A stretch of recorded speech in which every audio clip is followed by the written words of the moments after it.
تصوف وہ علم ہے جو ہمیں حقیقت سے آشنا کراتا ہے۔ فطرت کا ارادہ کون ہوتا ہے جس کا اپنا کوئی ارادہ نہ ہو؟ معلوم پر فخر کرنا جہالت ہے اور نامعلوم کا احساس کرنا علم ہے۔ باطن کے شعور کا مطلب یہ ہے کہ وجود اور وجود کی اہمیت کو دریافت کیا جائے۔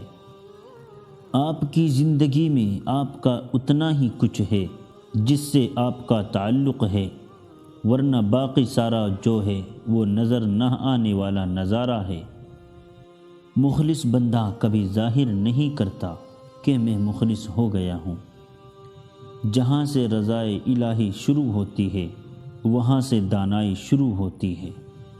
کرامت اور توجہ حال کے ساتھ، انسانوں کے ساتھ، آنے والوں کے ساتھ اور جانے والوں کے ساتھ متوجہ کرتی ہے، اور فقر متعلق کرتا ہے اللہ کے ساتھ۔